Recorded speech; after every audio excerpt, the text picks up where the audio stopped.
City. Yan. So, meron pala din tayong mga bisita dito, no? Galing sa Puting Kahoy at sa kay Titingga. Yan. Galing Ayan, pa sila welcome sa sa inyo, mga Alfonso, kapatid. Cavite. Yan. Welcome po kayo dito sa Barangay Carmen. Kala mo taga dito tayo, no? Ang layo pa ng pinanggalingan nila. Maraming salamat sa inyong pag-attend. At kami ay aming ina-appreciate ang inyong effort. Yan, ganun din naman po sa aming kaibigan na taga dito talaga sa Carmen. Ay, welcome po kayo dito po sa mga upuan po sa harap. Ayan. Lalo na po yung mga nasa paligid po.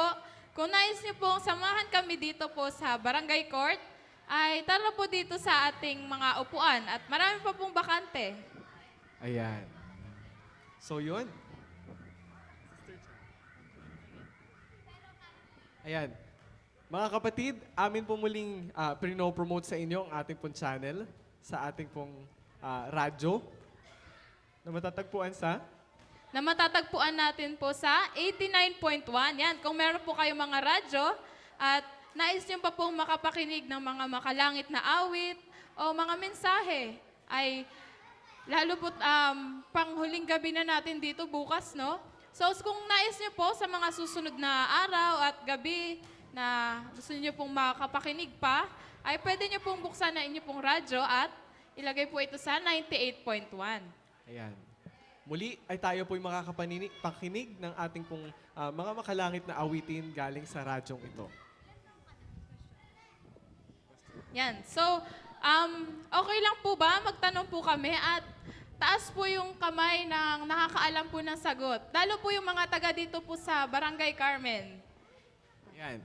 Ang una po nating katanungan, ano ang pamagat at ano ang sinasabi at ano ang pamagat ng ikauna nating gabi at ano ang ating pinag-aralan? At kung meron din po kayo nais i-share mula sa ating pong unang topiko. Ayan.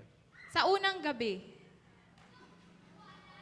Sa ano po? Sa ating spiritual lecture. Yan. Ayan. Sino po ang makakasagot po? Taas po ang kamay. Sa ikauna pong gabi, mga kapatid, ng ating pong lektura pang-espiritual na sinabi po ng ating pong kapatid na si Carl. Ano po yung pamagat ng ating pong ikaunang gabi? Ay, may sinasabi ata si Tita Felisa doon, no? Ano po? Amen. Ay, lapit ka dun, lapit ka dun. Ano po? Patungkol po saan? Ayan. So, tama po ang kanyang sagot.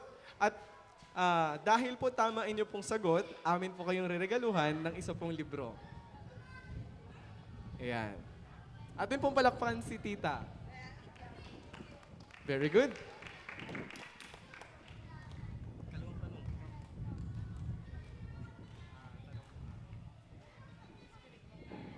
O, sino naman po ang makakapag-share kung ano po ang inyong natutunan sa atin naman pong health lecture? At ito po ay, kayo na po bahala kung anong gabi po. Ayan. Ano po ang inyo pong natutunan sa gabi-gabi nating lektura pangkalusugan? Meron po bang makakapag-share? At meron po kaming ireregalo po sa inyo. Venice, anong natutunan mo sa lektura ni Ate Michelle?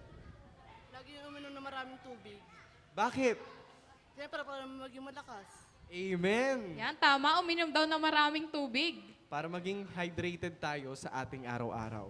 At dahil dyan, meron kang regalo sa amin. Palakpakan po natin si Venice. Amen. Yan, sige po. So, proceed na po tayo, no? At muli, iniimbitahan po namin ang mga kapitbahay po namin dito sa Barangay Court. Natara po dito sa ating bulwagan. At tayo po ay makikinig muli ng ating health lecture at spiritual lecture. Amen. Dahil tayo na po ay nasa siyam na gabi na, di ba? Last na natin bukas, di ba? So, ayun, ang bilis ng panahon. Muli ay patuloy po namin kayong ini-encourage na tanggalin ang lahat ng anumang mga distractions natin sa paligid at tayo po'y taimtim na makinig sa ating pong mga lektura, pangkalusugan at pang-espiritual. Yan. So, di na po kami magtatagal at muli, kami po ay naririto, handog ang Regalo ng pag-asa.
His heart was broken, mine was mended.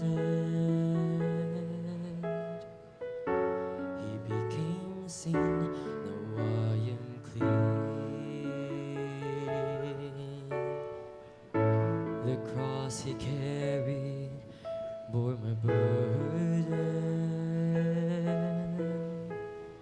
The nails that held him set me free.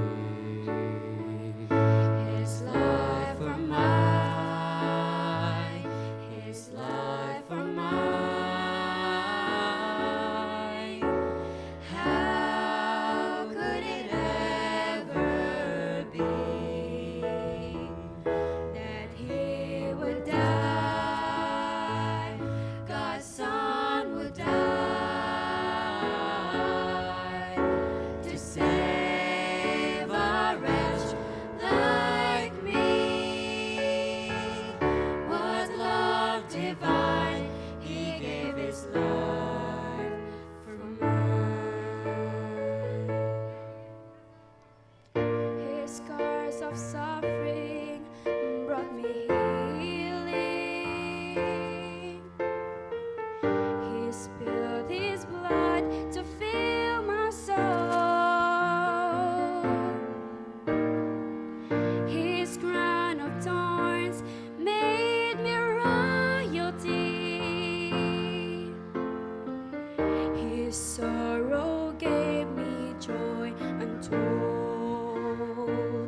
His life for mine, His life for mine. How could it ever be that He would die, God's Son would die to save a wretch like me? What love divine, He gave His life for mine. He was despised and rejected, stripped of His garments and oppressed. I am loved and accepted, and a wearer of righteousness. His life for mine, His life for mine. How could it ever be that He would die, God's Son would die to save a wretch like me, like me? What love divine, He gave His life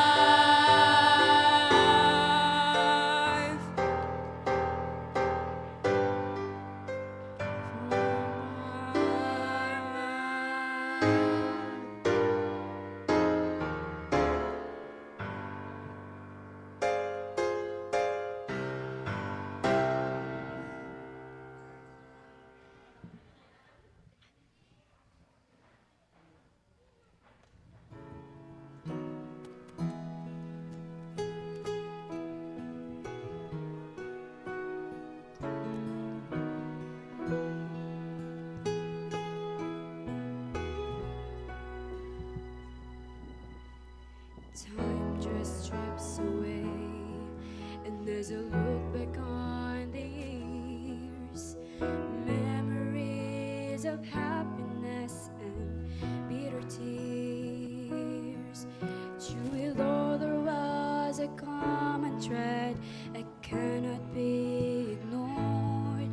You were there, teaching me to be your servant, Lord.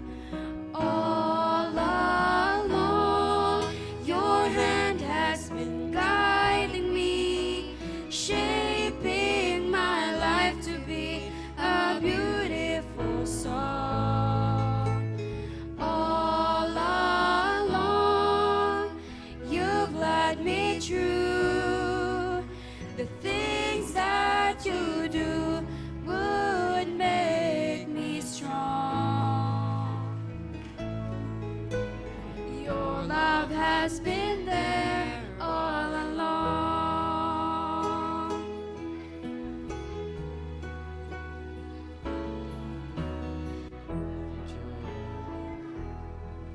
Had a reason of its own. Now I realize that I was not alone. The changing seasons of my life were not left up to chance. Lord, I know you were working to fulfill your plans. All along, your hand has been guiding me, shaping my life to be a beautiful song. All along, you've led me through the things that you do would make me strong. Your love has been there all along. Tomorrow when I turn around and I look back on today, I will understand your purpose, and my thankful heart will say, all along, your hand has been guiding me, shaping my life to be a beautiful song. All along, you've led me through the things that you do would make me strong. Your love has been there all along. Your love has been there all along.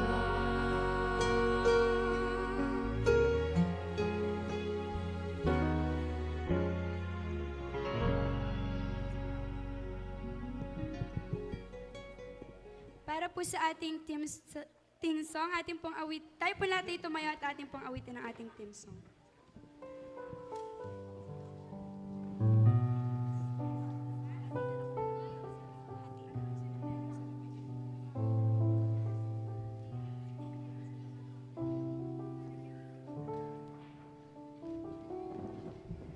Pagod ka na ba sa paglalakbay at hindi mo na alam kung anong paroroonan?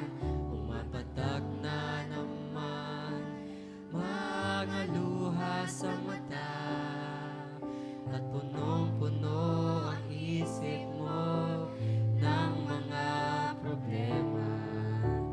Huwag kang mabahala, may karamay ka kaibigan. Mundo ay pasan ng Panginoon natin. Lumapit ka lang sa Kanya. Dakilang pag-asa ang kasama sa landas na kay dilim. Liwanag niya'y mapapansin, dakilang pag-asa. Buhay niya'y inialay nang makamtan natin ang buhay na walang hanggan.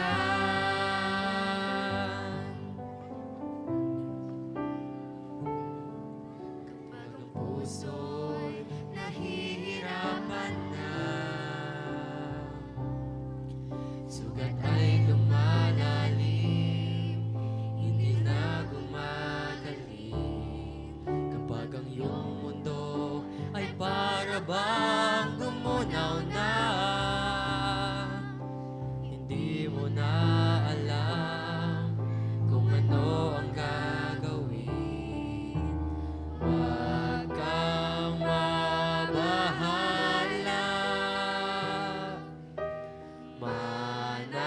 manalangin ka kaibigan, makikinggan niya ang bawat hinaing. Lumapit ka lang sa Kanya, dakilang pag-asa. Si Jesus ang kasama sa landas na kay dilim. Liwanag niya'y mapapansin, dakilang pag-asa. Buhay niya'y inialay nang makamtan natin ang buhay na walang hanggan. Dakilang pag-asa, si Jesus ang kasama sa landas na kay dilim. Liwanag niya'y mapapansin, dakilang pag-asa. Buhay niya'y inialay nang makamtan natin ang buhay na walang hanggan. Nang makamtan natin ang buhay na walang hanggan.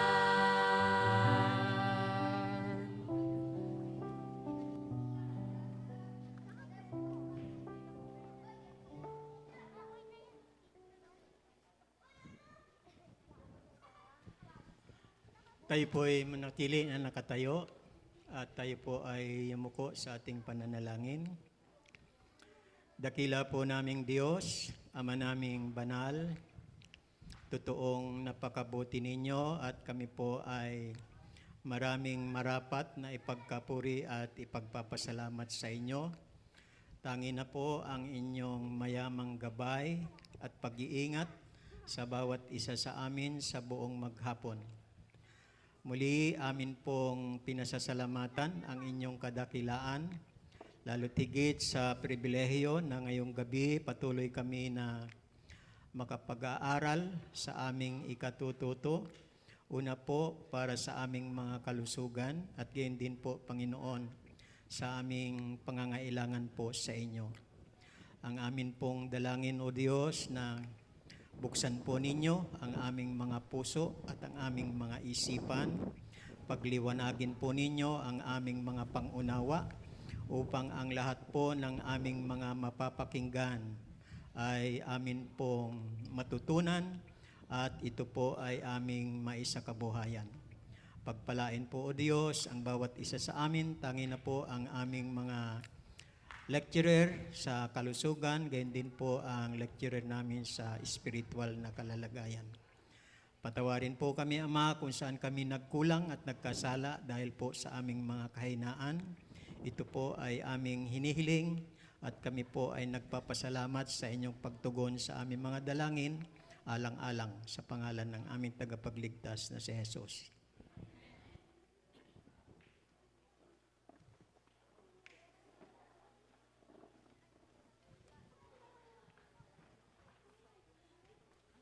Hello. Ayan, magandang gabi mga kapatid. Okay. Okay. Bago po tayo dumako sa atin pong topic, pwede ba nating i-recall muna? Babasahin nyo lang po ito, okay po?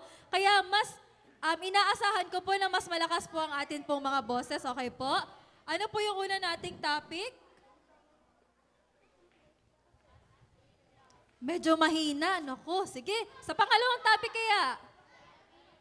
Basahin niyo po. Ano po sabi? Okay. Sa pangatlo. Rayuma. Sa pang-apat. Sa panglima. Ano ulit, bigkas? Amebiasis. Pero okay lang naman kung amebiasis yung bigkas nyo. Okay lang yan. Basta naiintindihan nga po ulit ng doktor. Ano po yung sunod? UTI. Ano sunod? Rabies or rabies? Rabies. Sunod. Heat stroke. At ngayon, ang atin pong topic ay about sa heart disease. And bukas, meron pa po tayong isang topic. Before po ako dumako sa ating topic, pwede ba akong magtanong, Tatay Juanito, ano po yung kinain nyo kaninang lunch? Kaninang tanghali, ano po ang inyong kinain? Manok. Manok. Manok na ano po, may kanin po ba yun? Kanin. May kanin. Madami po bang kinain ninyo? Konti lang. Si Ate Lea, ano pong kinain nyo kaninang umaga? Naalala nyo pa po ba? Itlog. Itlog na prito at saka tuyo. Tuyo. Okay, thank you. Ngayon, naalamin natin kung yung kinain nyo po ba ay okay lang. Okay lang po ba sa atin? Sige po. Ano po yung heart disease? Sabi po dito, ito ay sakit saan po? Sige nga po, ituro nasaan ang puso. Ituro nasaan ang puso. Pwede po bang pakilagay ang inyong kanang kamay sa inyong puso? Sino ang nagsasabing ang puso ay nandito? Sino ang nagsasabing ang puso ay nandito sa gitna? Naku, mahirap yung sinasabi dito, nasa kanya. Nag-heart transplant na siguro. Sino ang nagsasabing nandito? Ang puso. Ayan, mga kapatid, facts lang po, ang puso po natin ay nasa gitna. Okay po? Pero bakit mas nararamdaman natin yung pulso dito sa kanan? Bakit kaya? Kasi po yung puso po natin medyo nakaharap po dito sa atin pong kaliwang bahagi. Pero ang atin pong puso ay nasa gitna. Okay? Okay. Ngayon, sabi po dito, ito ay maaaring dahilan sa pagkasira ng puso o daluyan ng dugo. At ano daw po siya? Ano pong sabi dito? Siya ay isa sa leading cause of death sa Pilipinas. Sad to say, mga kapatid, magna-number 1 na nga lang po tayo sa may ganitong sakit. Sa may ganito, tayo pa po yung sa leading cause ng heart disease death. Ano po? At sabi po dito, maaari daw po itong maging acquired o congenital. Paano kapag acquired? Acquired, ibig sabihin, wala ka naman talaga. Pero dahil sa mga kinakain mo, nakuha mo na siya. Acquired, nakuha mo siya. Okay? Ano naman kapag sinabing congenital? Congenital, ibig sabihin po, pagkapanganak pa lang po dun sa bata, may problema na po siya sa puso. Ano po yung kadalasan? Minsan po, merong mga puso ng bata na medyo malaki. Ang tawag po dun ay cardiomegaly. Kapag naman yung bata, minsan, may buta siya sa puso, ang tawag po sa kanya ay congenital heart disease. Ano nga ulit po yung kapag acquired? Ito ay nakukuha. Kapag congenital, ito ay simula pagkapanganak pa lamang. Okay? Sino ang at risk? Tingnan natin, sino ang at risk? Number 1, tingnan nyo po yung kinain nyo kaninang umaga at saka po kaninang tanghali. Una, mahilig sa maalat na pagkain. Sino po sa inyo ang naglagay ng asin sa kanilang ulam? Oh, ako din po kanina nung kumain ako may asin yun eh. Madami po ba yung asin?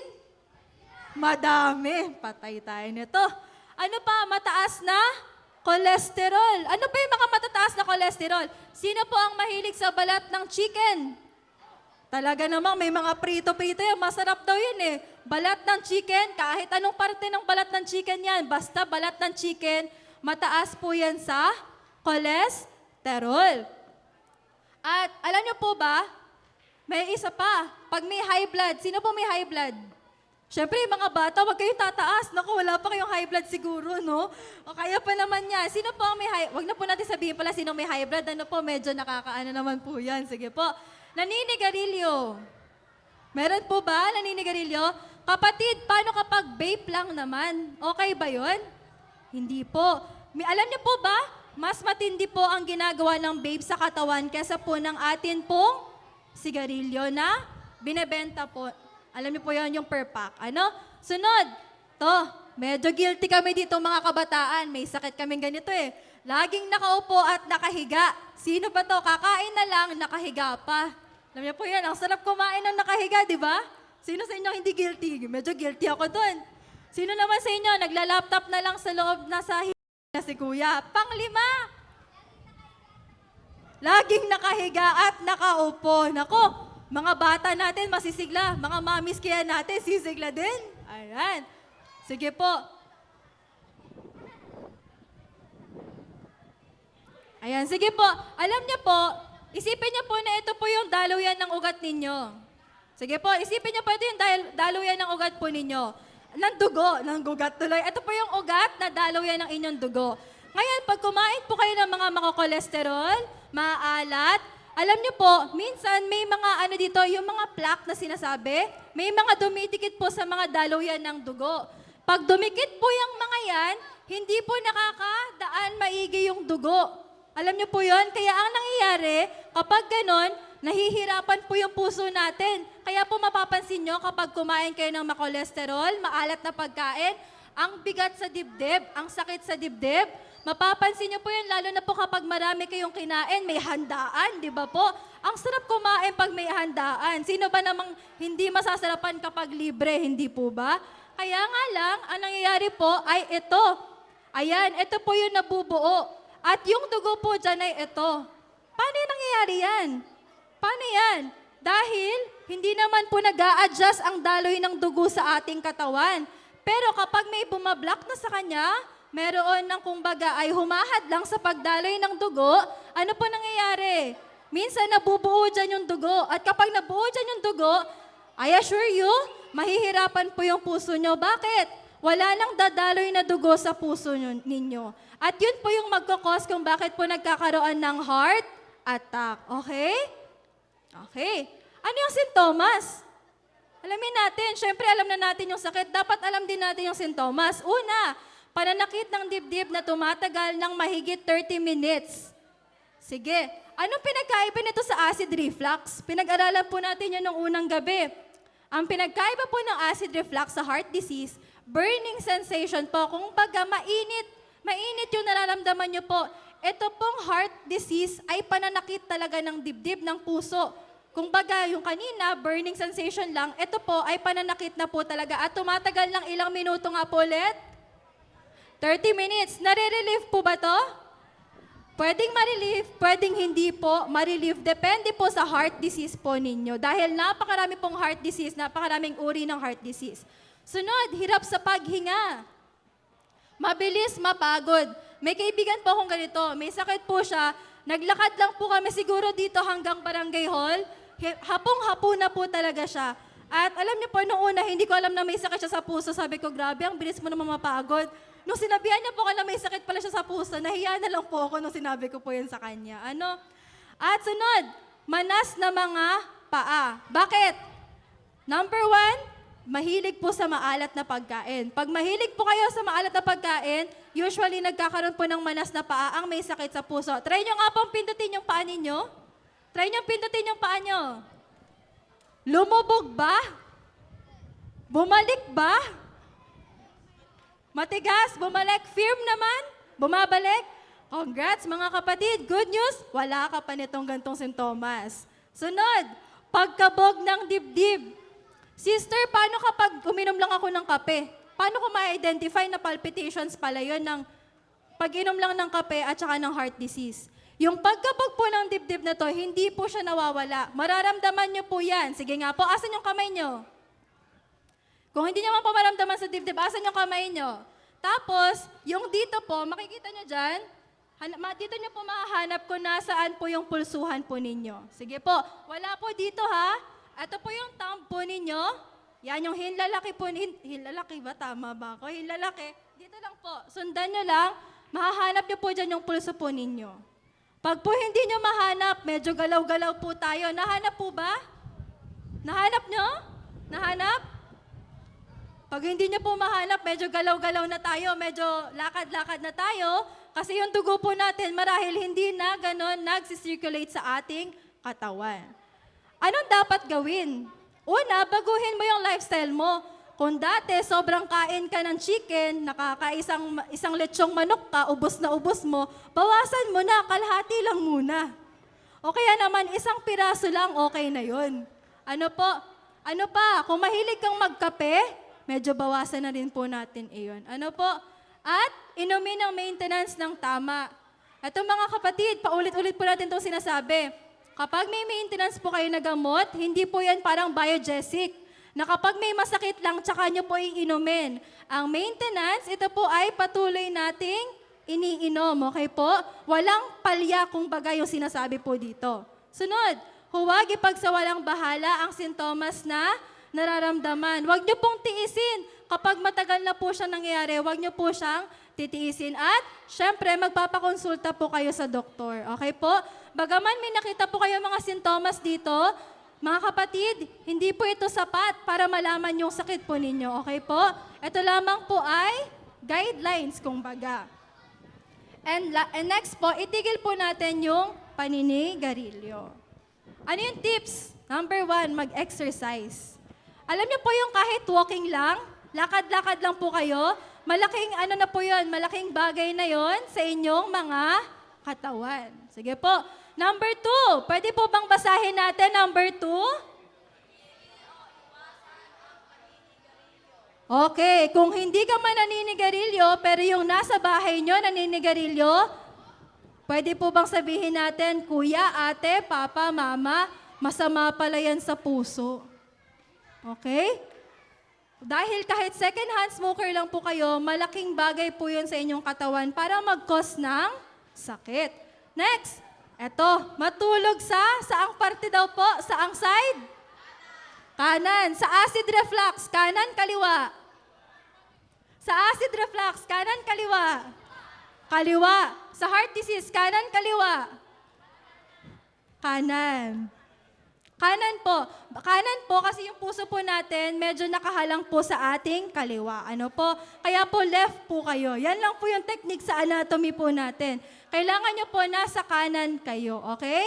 Kaya kailangan nyo po identify, ako ba ay may acid reflux o ako ba ay may sakit na sa puso? Okay po? Okay. Next, ito, umiwas sa kape, sa matabang pagkain o kahit sa chocolate drinks pa. Iyan. At tulungan ang sarili kung paano mag-handle ng stress at emosyon. Sino po dito ang madalas mahilig magalit? Magagalitin, sino? Meron ba? Si Ate Venice pala. Kaya pala nung isang araw sabi niya sa akin, Ate Mitch, ang sakit ng dibdib ko, hindi mawala. Ayan. Alam niyo po, may isang factor itong stress at emotions. Kapag po masyado kayong stress, mas mabilis po tumataas yung blood ninyo. Mapapansin niyo po yan. Hindi naman po sobrang taas, pero tumataas po yung BP po ninyo. Kaya, handle stress and emotion wisely. Sunod.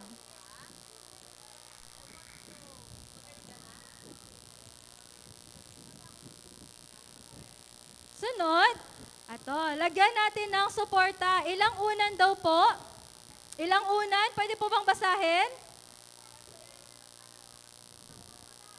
1 hanggang 3 unan ang ulo. Ulo lang ba? Hanggang dibdib. Again, wag po ninyong gagawin na ulo lang, okay?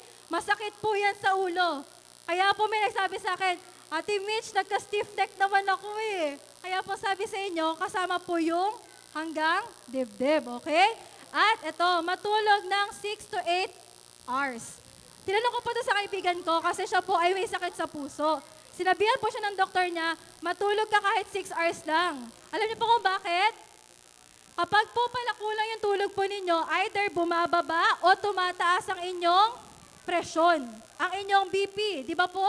Kaya nga po kapag nagbi-BP kami dito, mababa yung BP ko, kasi kulang ako sa tulog. Lagi po yung sinasabi, narinig po namin dito. At Eto, number 8, humanap ng reliable na tao. Bakit? Ano bang magagawa niya sa akin? Magiging doktor ko ba siya? Alam niyo po, ito po number 8, proven po namin to sa apartment.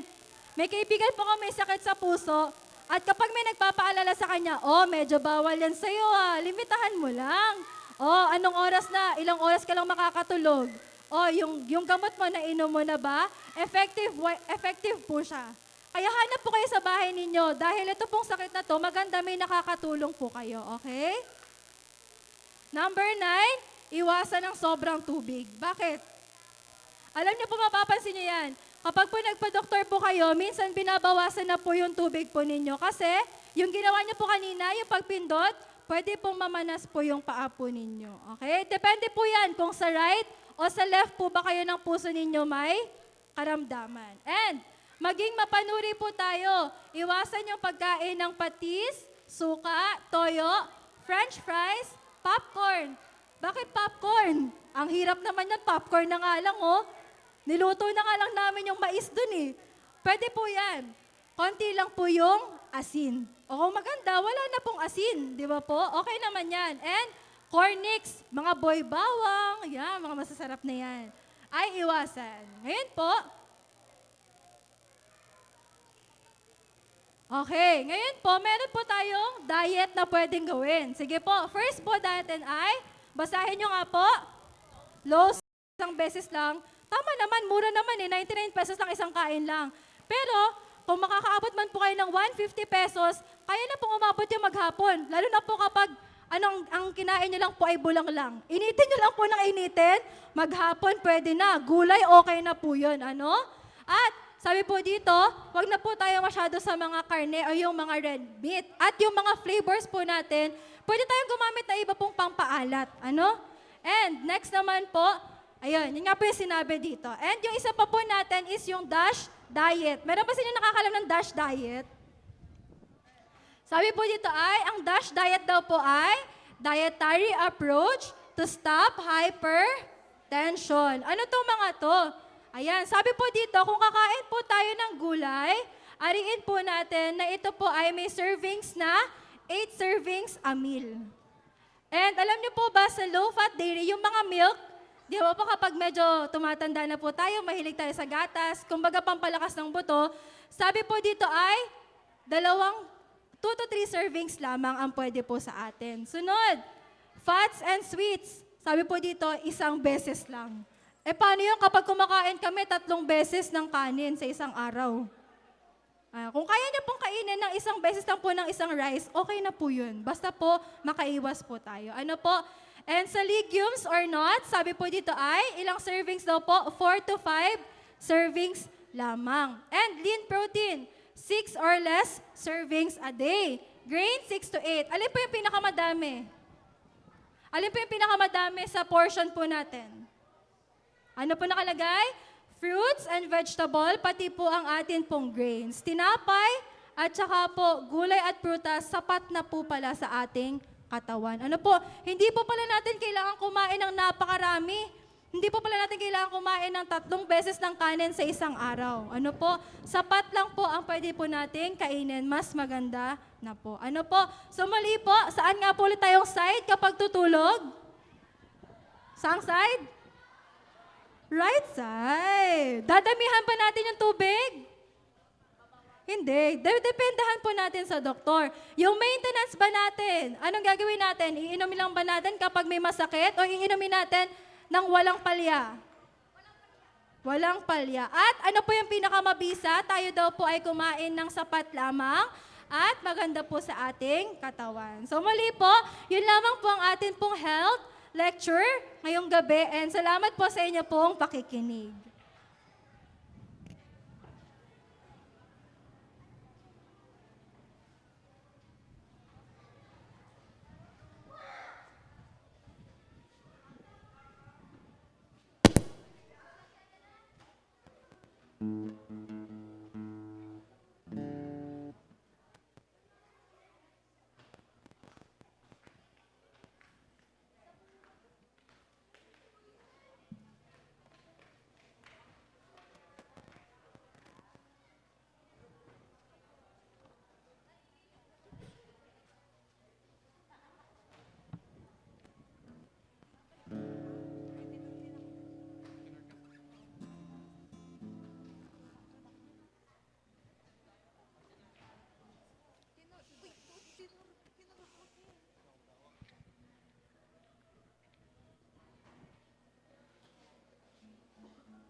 Magandang gabi po sa ating lahat.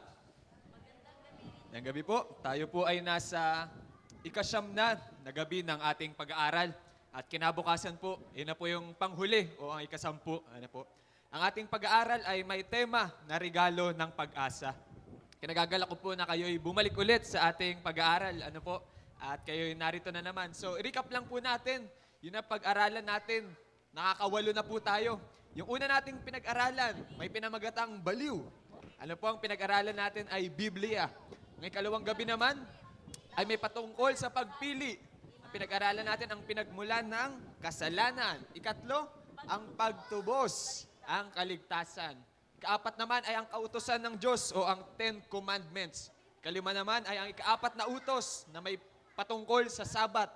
Ikaanim, ang pagkain. Pinag-usapan natin ang kalinisan. Ano? Ang ikapito naman ay ang pagbabalik o ang second coming ni Jesus. Kagabi naman, ang pinag-aralan natin ay ang paghuhukom. Ngayong gabi naman, mga minamahal, ang pamagat po ng ating pag-aaral ay pagbabago. Ang pag-uusapan po natin ay bautismo. Bago po tayo magsimula, inaanyayahan ko po muna ang lahat na tayo'y manalangin. Tayo po yumuko para sa ating panalangin. Panginoong Jesus, iniimbitahan ka po namin sa aming presensya. Nawa ipadala mo sa amin ang iyong banal na Espiritu Santo nang sa gayon maintindihan namin ng lubos ang mensahe mo para sa gabing ito. Ito po ang aming samot dalangin sa iyong pangalan. Amen. Bago po tayo magsimula, meron po ako sa inyong kuwento. Ano po? So sana po maintindihan niyo yung aking ikukwento. Ano po? So once upon a time, merong nagtanong sa akin na aking kaibigan. Sabi niya, 4 na taon na tayong magkakilala. Tanong niya sa akin, meron ka bang girlfriend? Yun ang tanong niya sa akin. Ano po? Tapos sabi ko sa kanya, 5 years ago, meron akong niligawan. Tapos, sinagot niya ako, sabi niya, yes, nung tinanong ko siya. Tapos, pinost niya sa Facebook. Sabi ko, 5 years ago. Tinanong niya ako, bakit mo naman tinanong kung meron akong girlfriend?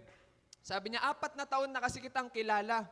Pero kailanman, hindi mo nabanggit sa akin na may girlfriend ka. Hindi mo man lang sa akin siya naikwento. Hindi ko man lang nakita, nakatext mo siya. Hindi ko man lang nakita na magkasama kayo. Hindi ko man lang kayo nakita na magka-date. 4 na taon na tayong magkakilala. Tinanong niya sa akin, sigurado ka ba na may girlfriend ka? Sabi ko, oo.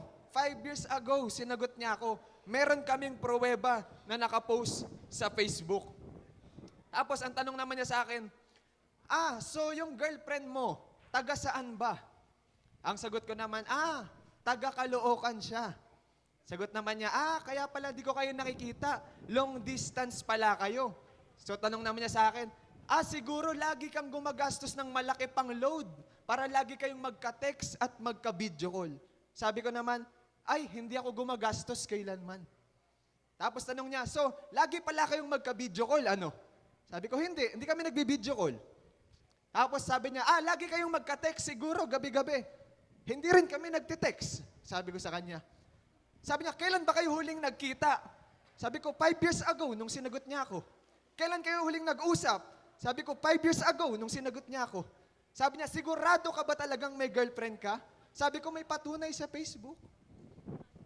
Mga minamahal, ito pong kwento na to ay talinhaga lamang. Wag niyo sanang isipin na ganun ako ka-bobo sa relationship. Ito po ay talinhaga lang to illustrate a point. Matanong ko po sa inyo, ano po ang mas importante? Ang ikasal o ang magsama? Wag niyo po muna sagutin. Wag po tayo magtataas ng kamay. Sa inyo pong mga puso, sino po ang nagsasabi sa inyo na mas importante ang ikasal? Sino naman po ang nagsasabi na mas importante ang magsama? Ngayon, pwede po kayong magtaas ng kamay. Sino ang nagsasabi na walang kwenta yung tanong, brother? Walang kwenta yung tanong? Kasi pareho silang importante. Walang mas importante sa dalawang yan. Kasi bakit naman kayo magsasama kung hindi naman kayo ikinasal? At anong saysay ng kasal kung hindi naman kayo magsasama? Naiintindihan po ba? May mga nagsasabi po, mga minamahal, Pastor, nabautismohan ako nung 15 years old ako. Pero bakit wala pa rin nagbabago? Bakit ganun pa rin? Meron naman mga iba na nakikipagchismisan. Ay, hindi ba si ano yan? Yan yung nagpabinyag, yan yung nagpabautismo ng crusade. Eh bakit ganun pa rin siya? Bakit walang pagbabago? Ano po? Mga minamahal, may mga tao na nag-iisip na ang bautismo ay isang mahika o magic. Parang magic celebration na kapag nilubog ka sa tubig, pag ahon mo, bagong tao ka na. Ito ang iniisip ng mga iilan. Ano po? Pero gusto ko pong tapatin niyo ko, mga minamahal ko. May pagbabago ba sa isang tao na after ng bautismo, hindi na tumuloy sa pananampalataya? Meron po bang magbabago? Meron po bang magbabago sa isang tao na paglubog sa tubig, pag-ahon niya, tinalikuran na ang Panginoong Jesus? Meron po bang magpapago sa ganitong tao? Mga minamahal, sa pag-aaral na ito, gusto ko sana na huwag niyong isipin na ang susi sa pagbabago ng ating buhay ay nasa bautismo. Sapagkat anong saysay ng kasal kung hindi kayo magsasama? Mga minamahal, ang bautismo ay para lang ding kasal. Pero ang susi ng pagbabago, ang susi ng paglago ay ang araw-araw na pagtanggap kay Kristo. Hindi po sapat, natatanggapin mo lang siya kapag merong ganitong pangangaral. Kailangan araw-araw mo siyang tatanggapin, araw-araw mo siyang kikilalanin.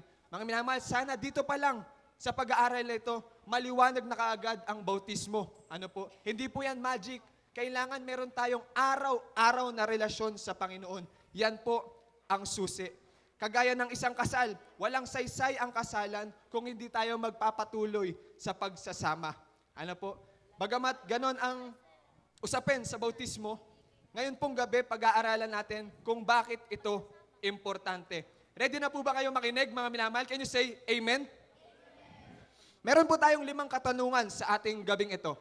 Unang katanungan, sino nga ba ang nag-utos na magbautismo at magpabautismo? Maganda na malaman natin ito, no? Kasi mamaya, ikaw lang pala nagsasabi niyan, Brother Carl. Mamaya, kayo lang palang mga Adventist ang nagsasabi niyan. Pero sino nga ba ang nag-utos na magbautismo at magpabautismo?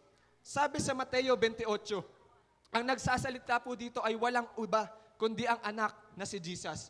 Sabi niya dito, kaya't sa paghayo ninyo, gawin ninyong alagad ang lahat ng mga bansa. Bautismuhan ninyo sila sa pangalan ng Ama at ng Anak at ng Espiritu Santo. So yung tanong po, sino ang nag-utos na magbautismo at magpabautismo? Sino po? Si Jesus. Ang sagot kung sino nag-utos, walang iba, kundi ang ating Panginoong Jesus. Hindi po inutos yan ng tao, hindi po yan inutos ng iglesia. Diyos po mismo ang nag-utos ng bagay na ito. Ikalawang tanong po, ano nga ba ang simbolo ng bautismo? Ano po? Mababasa natin sa Roma 6:3-4. Ito ang simbolo ng bautismo.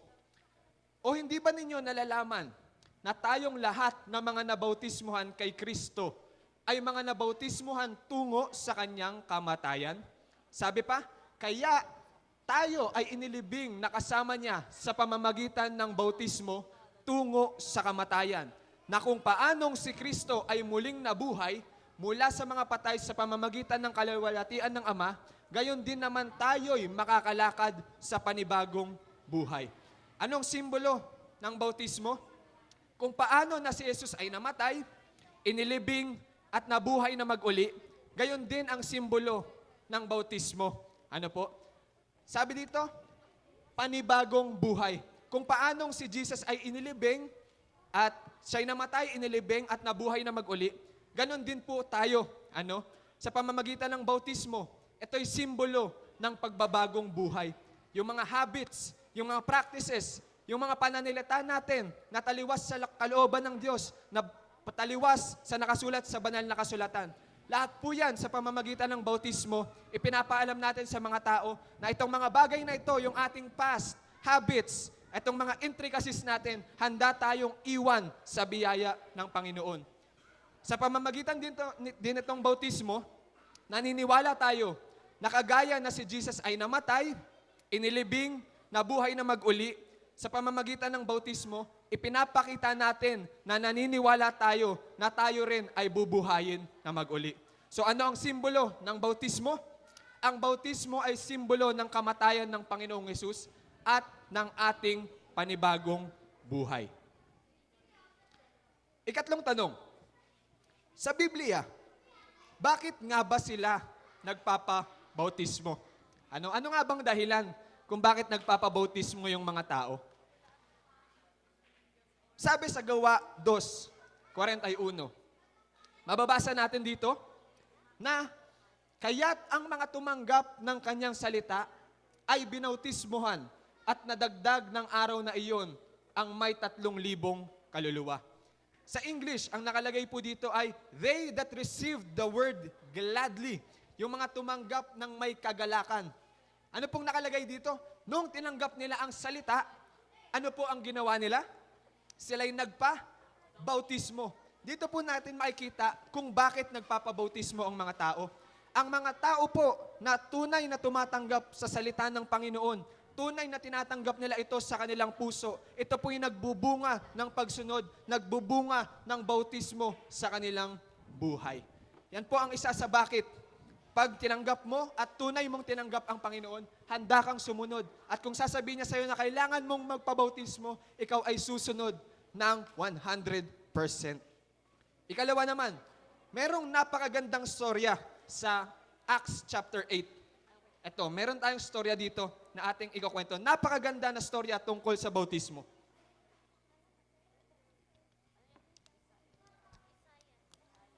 According dito sa Acts chapter 8, ito yung storya ni Felipe. Sa English, si Philip. Meron isang Ethiopian eunuch. Sa Tagalog, eunuko ng Ethiopia. At napakaganda ng storya na to. Si Felipe, inutusan siya ng banal na Espiritu Santo na lapitan itong tao na ito. Ngayon, tignan natin, ano yung ginagawa ng tao na ito? Napakaganda. Anong sabi dito? Siya'y pabalik, yung pupuntahan ni Felipe, yung eunuko na Ethiopia. Siya'y pabalik na nakaupo sa kanyang karwahe. Ano pong ginagawa niya? Tignan po natin yung ginagawa niya. Ano pong ginagawa niya? Binabasa niya ang propeta Isaías. Anong ginagawa ng tao na to? Nagbabasa siya ng Biblia. More specifically, Isaiah. At sabi sa kanya, sabi sa Biblia, sabi ng Espiritu, sabi ng Holy Spirit kay Felipe, lumapit ka at makisakay ka sa karwaheng ito. Nakita ng Banal na Espiritu Santo na merong nagbabasa ng Biblia at inutusan ng Banal na Espiritu Santo si Felipe na lumapit ka sa taong iyan. Kaya anong ginawa ni Felipe? Siya'y, ano po nakalagay? Siya'y tumakbo. Tumakbo siya papunta doon sa tao. Merong nagbabasa ng Biblia, sabi ng Holy Spirit kay Felipe, puntahan mo. Anong ginawa ni Felipe? Tumakbo siya papunta sa tao. Tumakbo si Felipe doon at kanyang narinig na binabasa niya si Isaías na propeta. At sinabi, tinanong ni Felipe, ano po yung tanong niya? Nauunawaan mo ba?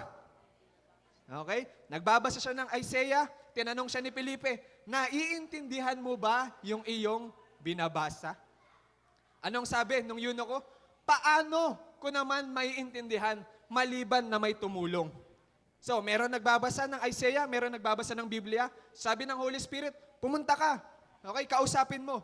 Tinanong ni Felipe, naiintindihan mo ba? Sabi ng eunuko, paano ko naman maiintindihan? Walang nag-e-explain sa akin. Mga minamahal, hindi ba parang ganito rin yung ginagawa natin gabi-gabi? Meron tayong kanya-kanyang Biblia sa mga bahay.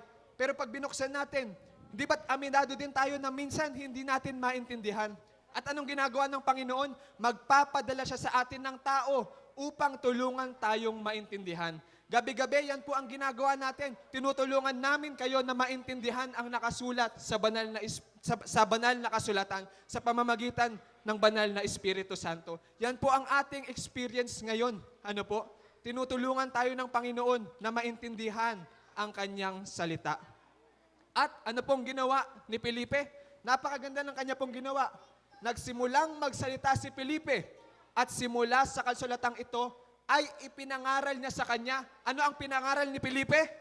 Magandang balita ni Jesus. Sa gabi-gabing ito, mga minamahal ko, hindi tayo nagturo ng kahit anong bagay maliban sa magandang balita ng ating Panginoong Jesus. Yan po ang ginagawa ng Panginoon. Tinutulungan niya tayo na maintindihan at malaman ang magandang balita ni Jesus. Kaya ano pong nangyari? Meron nagbabasa ng Bible, hindi niya maintindihan. Nakita ng Panginoong Jesus na interesado siya. Ano nangyari? Felipe, pumunta ka, tulungan mo siyang maintindihan. At anong ginawa ni Felipe? Sinabi niya sa kanya ang mabuting balita ni Jesus. At anong naging reaksyon ng nagba-Bible study? Anong naging reaksyon ng eunuko? Ito po, sa kanilang pagpapatuloy sa daan, nakarating sila sa may tubig.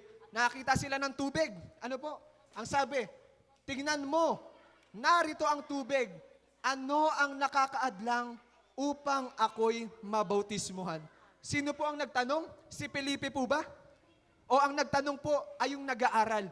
Tinanong ng nag-aaral, napakaganda ng mabuting balita na ito. Pwede pala akong mabinyagan, pwede pala akong mapatawad. Ito na yung tubig. Ito na yung tubig. Ano pa ang nakakahadlang upang ako'y mabautismuhan?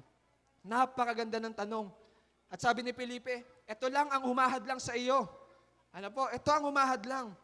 Kung nananampalataya ka ng buong puso, ay mangyayari ang gusto mo. Anong sabi niya? Kung sasampalataya ka sa Panginoon, pwede kang mabinyagan. At sumagot, ang Ethiopian eunuch, anong sabi niya? Sumasampalataya ako na si Jesucristo ay anak ng Diyos. Kaya ano pong nangyari? Inuutos niyang itigil ang karwahe at lumusong si Felipe at ang eunuko sa tubig at binautismuhan siya ni Felipe. Mga minamahal, ang mga tunay na tumatanggap ng salita ng may kagalakan sa kanilang puso ay nagpapabautismo. Yan po ang sabi ng ating banal na kasulatan. Sila pa mismo yung nag-aatubili. Yung mga tumanggap, yung mga nakikinig, sila pa yung nag-aatubili. Hindi nila tinatanong na, kailangan ba talaga to? Kailangan ba siya sabi nila, kailan ako pwede? Sila mismo yung nagbo-volunteer na kailan ba? Napakaganda ng balitang ito. Kailan ba ako pwedeng mabautismuhan? Yan po ang sinasabi ng banal na kasulatan. Napakagandang storya. Ano po? Kaya, sa Biblia, bakit nga ba sila nagpapabautismo? Sapagkat sila'y tumanggap ng may kagalakan sa salita ng Diyos. At sila'y sumasampalataya ng buong puso na si Jesus ay anak ng Diyos. Ikaapat po nating tanong, ano naman po ang paraan ng pagbabautismo? Dito po sa Pilipinas, sapagkat marami ang Katoliko, ano po ang paraan nila ng pagbabautismo? Binubuhusan po sa ulo ang mga baby. Ngayon, ang tanong natin, dapat ba tayong magbinyag ng baby? Sabi sa banal na kasulatan, at sinabi sa kanila ni Pedro, magsisi kayo sapagkat kayo ay may kasalanan. Ngayon, meron po bang kasalanan ang baby? Napaka-inosente po ng bata na yan. Wala pong kasalanan ang baby. At ang baby po ba, marunong po ba siya magsisi? Hindi po. Umiyak siguro. Opo. Ngayon, kung kailangan mong magsisi at kailangan meron kang kasalanan, meron ba yung babyng kasalanan at marunong ba siyang magsisi? Hindi po. Kaya po para sa akin, mga minamahal, hindi po tayo dapat magbinyag ng mga baby. Ngayon, ano po yung method nila? Binubuhusan nila sa ulo. Alam niyo po ba, mga minamahal, na ang pagbubuhos sa ulo ay hindi po nanggaling sa banal na kasulatan? Ito po yung inimbento ng mga tao noong 1311 AD. Ginawa po ang Biblia nasa around 50 AD, 60 AD. Lumabas lang po yan sa history around 1311 AD. Inimbento po siya ng tao. Hindi po yan ang paraan sa ating banal na kasulatan. Sabi dito rin, inuutos niyang itigil ang karwahe at lumusong. Di ba po may baha? Lulusong ka ba sa ganito kataas na tubig? Hindi naman siguro, para lumusong ka sa tubig ay malamang taas sa bewang ang tubig. Lumusong siya at binautismuhan siya ni Felipe. Si Juan Bautismo naman, nagbabautismo siya sa lugar kung saan maraming tubig, kung saan mailulubog niya ang tao. Ang bautismo po ay nanggaling sa Greek word na baptizo, na ang ibig sabihin po ay dipping or submerging. Ibig sabihin, para mabautismuhan, kailangan ilulubog, hindi lamang po bubuhusan sa ulo. At sabi dito na si Jesus nung siya'y bininyagan, ng araw na iyon si Jesus at siya'y binautismuhan ni Juan sa Jordan, pagkaahon niya. Pag-aahon ka, anong ibig sabihin? Nilubog ka. Hindi ka makakaahon kung hindi ka nilubog. So, ang paraan po ng Biblia na pagbautismo sa pamamagitan po ng paglubog. Dito rin po natin makikita, mga minamahal ko, na si Jesus po mismo, na ating good and great example, siya po mismo ay nagpabautismo. Si Jesus po na hindi nagkasala, nagpabautismo siya. Bakit po kahit wala naman siyang kasalanan? Ginawa ito ng Panginoong Yesus sapagkat ginawa niya tayo ng example. Kung si Jesus na hindi nagkasala, nagpabautismo, anong dahilan ko para tumanggi? Akong puno at kailangan ng kapatawaran. Anong good reason natin compared kay Jesus para hindi magpabautismo? At nung binautismoan ang ating Panginoong Yesus, anong sinabi sa kanya ng Ama? Ikaw ang aking anak, sa iyo ako lubos na nalulugod. Mga minamahal, ganito rin po ang sinasabi sa atin ng Ama kapag tayo'y tumanggap sa ating Panginoong Yesus. Ako ay nalulugod sa iyo, aking anak. Kaya ilang paraan po ng pagbabautismo ang meron sa Biblia. Isang Panginoon, isang pananampalataya, at isang bautismo. Isa lamang po ang paraan sa Biblia ng pagbabautismo at ito po sa pamamagitan ng paglubog. Sagot po sa ating katanungan, ang paraan ng pagbabautismo sa pamamagitan ng paglubog sa tubig. Ikalima naman, paano ko malalaman kung ako ay handa na sa bautismo? Meron lamang po tayong 6 para malaman natin kung tayo ay handa na. Una, nauunawaan ang turo ni Jesus. Nauunawaan po ba natin ang tinuturo niya? Amen? Pangalawa, naniniwala ba tayo sa turo ni Jesus? Naniniwala po ba tayo? Can you say amen? Ikatlo, magsisi sa nakaraang kasalanan. Alam po ba natin na mali ang kasalanan? Amen? Ikaapat, sumasampalataya po ba tayo ng buong puso kay Jesus? If you do, can you say amen? Number 5, sang-ayon po ba tayo na mali ang ating ginagawa at susubukin natin na hindi na ito ulitin? Sang-ayon po ba tayo dito? Ika-6, tinatanggap po ba natin ang Panginoong Yesus bilang iyong personal na tagapagligtas? Kung meron ka nitong 6 na ito, pwede ka na pong mabautismuhan. Pwede mo na siyang tanggapin ng lubos. Hindi mo na kailangan na matutunan lahat ng bagay sa Biblia. 5 taon na po ko since ng aking binyag. Hindi ko pa rin po alam lahat ng bagay. Pero wag niyo pong hahayaan na mapigil kayo ng ating kaaway sa pagbabautismo. Ano po? Nabanggit ko po sa inyo yung aking kapatid. Ano po? Ito po yung aming picture nung kami po ibininyagan ng September 8, 2019. Usually, kapag sa Adventist, kapag ikay magpapabautismo, meron ka lang fill up na form ng iyong mga personal details.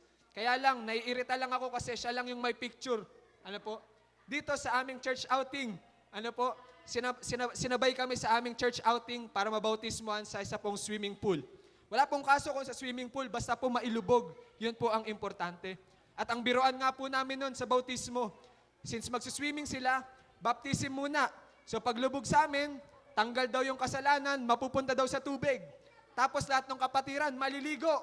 Sa kanila po lilipat yung kasalanan. Yan po ang sinasabi nila. Ano? Pero mga minamahal, gusto ko lang po sabihin sa inyo na kami po ng kuya ko, yung kuya ko na walang paki sa relihiyon, yung kuya ko na umiinom at naninigarilyo, nung nagpabautismo po siya, hindi naman po niya nabitawan kaagad, pero sa biyaya ng Panginoon, nagpatuloy po siya sa pananampalataya, patuloy niyang kinilala ang Panginoong Yesus at nabitawan niya po yung kanyang mga bisyo. At ngayon po, 5 taon, kami patuloy pa rin po sa pananampalataya, patuloy pa rin pong lumalago. Gusto ko pong sabihin sa inyo, kung kaya ko lang siya interviewin ngayon, kung tatanungin mo siya, kung meron ba siyang pinagsisisihan, ang sasabihin niya po sa inyo ay wala. Ngayon po, masaya siyang naniniwala sa Panginoong Yesus. Kagaya ko rin po siya na nangangaral kung saan-saan. Active rin po siya sa ating ministry. Ano po? Kaya mga minamahal, gusto ko sabihin sa inyo, wala kayong pagsisisihan kung ibibigay nyo at magpapasakop kayo sa Panginoong Jesus. Naintindihan po ba natin ang ating paksa? Can you say amen? Amen. Marami pa po ko sa inyong gustong i-share. Pero tayo na po sana'y dumako sa ating group discussion para po mas lumalim ang ating pag-aaral. Ito po yung ating 3 katanungan. Meron ka bang naging karanasan ng pagbabago sa iyong buhay na gusto mong ibahagi sa nakalipas na 9 na gabi ng ating pag-aaral? Paano mo tinatanggap ang bagong simula sa iyong buhay? Naging mahirap ba siya o naging mas payapa ka? Ikatlo naman, ano ang kahulugan ng pagkakaroon ng bagong buhay para sa iyo? Tayo na po yung maggrupo-grupo para po tayo mag-usap-usap.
Saan ka nabubuhay, mahal na kaibigan?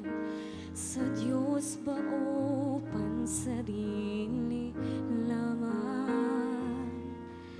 Saan ka patutungo, langit ba o impyerno? Isipin mo ito, kaibigan ko. Ngayon ang araw ng kaligtasan mo, kaibigan ko. Pagka ang bukas ay di na darating, buhay mo'y madaling lilipas at magwawakas. Kaligtasan ay nasa Diyos lamang. Ika'y naging tao, mahal na kaibigan, upang maglingkod sa Diyos lamang. Hanapin mo ang daan mo sa kaligtasan, ang buhay na walang hanggan. Ngayon ang araw ng kaligtasan mo, kaibigan ko. Baka ang bukas ay di na darating, buhay mo'y madaling lilipas at magwawakas. Kaligtasan ay nasa Diyos lamang. Magpasya ka ngayon habang may panahon. Alinlangan pawiin mo ngayon. Huwag kang magpaliban, huwag kang magalinlangan. Pinto ng iyong puso ay pabuksan. Ngayon ang araw ng kaligtasan mo, kaibigan ko. Baka ang bukas ay di na darating, buhay mo'y madaling lilipas at magwawakas. Kaligtasan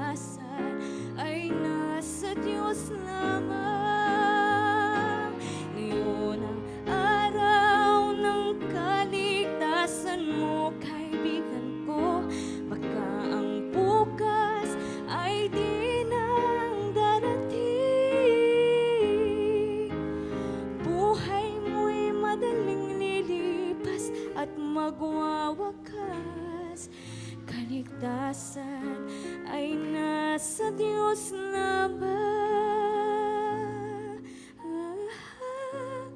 Kaligtasan ay nasa Diyos lamang.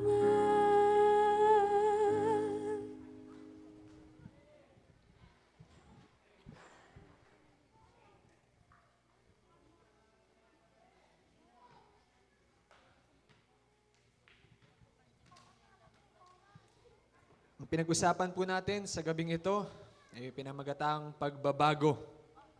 Patungkol po ito sa bautismo.